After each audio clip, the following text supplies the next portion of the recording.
So we left off with dropping the van off at the body shop. Other than one small rust hole, there was just some nicks and chips and basic road rash that needed to get taken care of. It's been 3 years since it got painted, and it was just time to get it done before it got any worse. As always, the guys at Midtown took their time and did a great job getting this thing fixed up.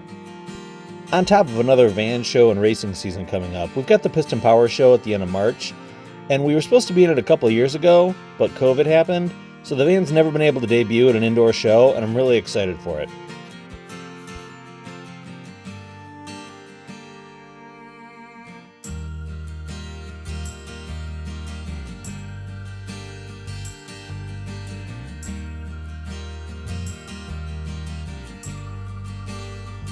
I think everyone's very happy that we didn't have to touch up the lace.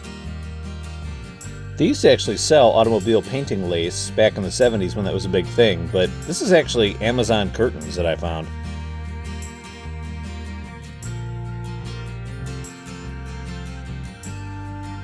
As bad as the urge was, the paint just looks too nice to take it down on the street and make a hit. Spring can't come soon enough.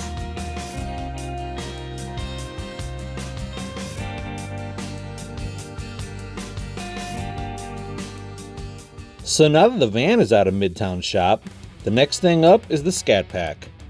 We found this really cool demon hood for it out of California, so it's going to get painted the same color as the car and actually add some pearls and metal flakes to it. Now I'm well aware, as everyone is, of the reputation that these cars have gotten in recent years, and it's not a positive one. But Dad bought this as a fun street car, and he's gotten darn near every aftermarket part you can get for this car put on it, along with custom painting and pinstriping. It's definitely not everyone's cup of tea, but some people lose sight of the fact that this is what street machines were back in the 70s, 80s, and 90s. It was all about modification and personal expression, and sure, it's controversial and not everyone likes it because people seem to like tamer things nowadays, but Dad's never been anything about tame, as is obvious by the 34. We didn't get a lot of time to play with the 34 last year for various reasons. One was Dad had broken his right arm, so he couldn't really shift, but mostly it was because we spent a lot of time tuning and dialing in the van, and it's just really hard to campaign two vehicles. But we're definitely going to focus on the 34 a lot more this year, and we've got some pretty good game plan. It's got an 871 blower on it, and it's always a little nerve-wracking getting it started because you always want to avoid that blower sneeze. Fuel in the bowls. This one is to the top. This float, this one is all the way up. It's very high.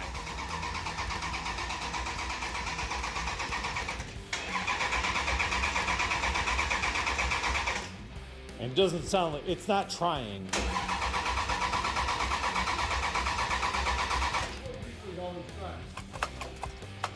You got fuel coming through the squirters. Woo! It's got spark. But, like we said, there's a lot of room between that carburetor and the combustion chamber to get fuel to. Fuel for even 5. Not really. They're a little wet, not bad. You know, not bad. Ain't black from starting it on fuel versus.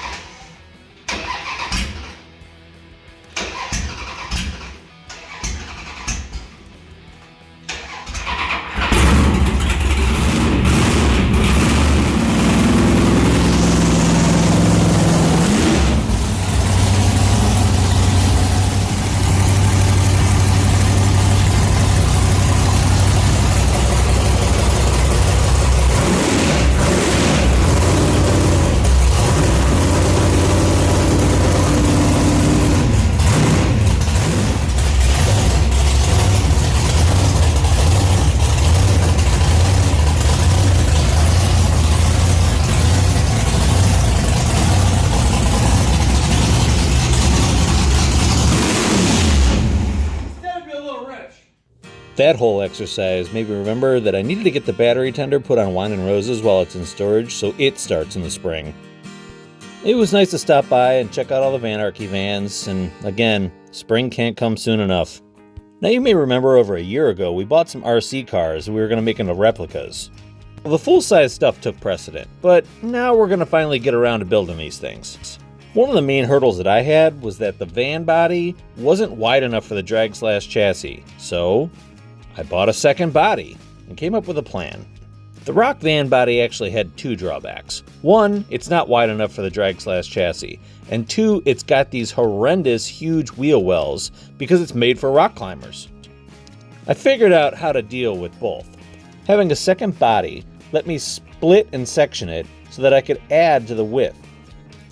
It only needs a little bit extra to fit the dimensions of the drag slash, but what a difference it makes. The next hurdle was the wheel wells, and I knew exactly what I wanted to do. I just put the drag slash body up against the van body and traced them out. Having it sectioned the way that I did made it very easy to do this.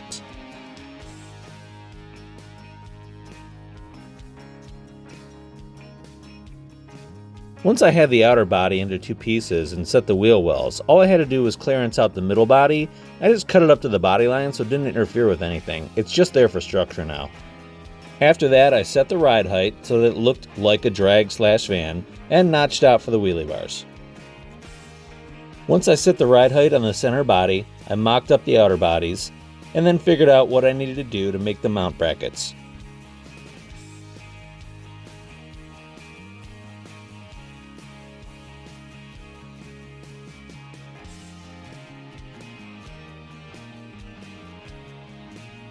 I had to order a second set of body mounts because with the body being so tall for the van, I needed the taller ones that came with each kit.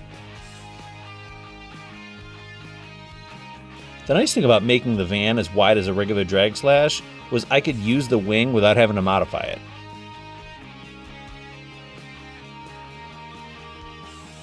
This thing was really starting to look like my van. Next up was the matching wheels. I fit and refit and checked and rechecked to make sure that all my mounting points and the wing were going to work before I even dared put any paint on anything.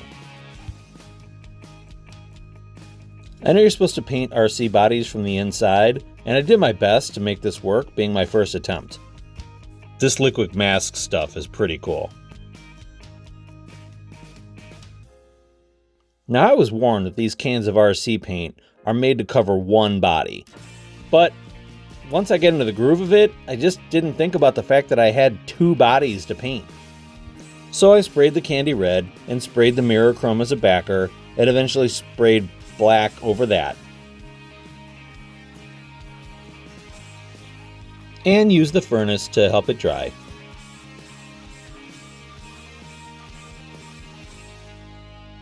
The two sides looked pretty decent, but when it came to paint the center, I was just flat out of paint. So the stance looked great, the theory was there, but I just wasn't happy with that final paint job. The nice thing about sectioning the bodies the way that I did is that the roof ribs line up and actually interlock, so it's got a lot of meat to glue to. This thing is really structurally sound.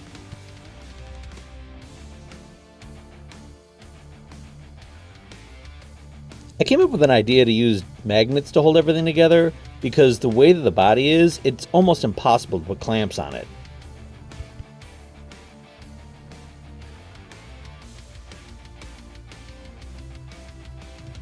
Now that the chassis was ready and the body was in one piece, all that was left to do is top coat the outside in metallic red.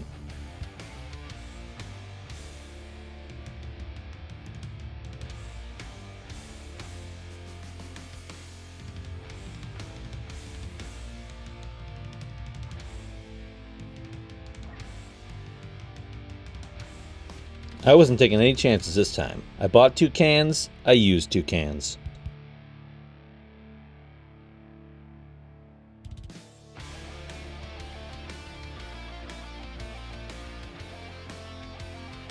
I'll spend some time recreating my rear window stickers.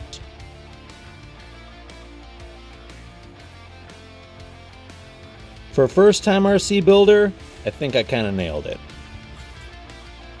Just like in real life, now that the van is pretty much set, we can start working on the 34. I still can't believe they made this body that looks so much like Dad's truck. Even the way the rear wheels had to go and cut into the body is just like how his truck is. Little bits at a time, he traced out and cut away at the body to get the ride height right, and eventually the front end too.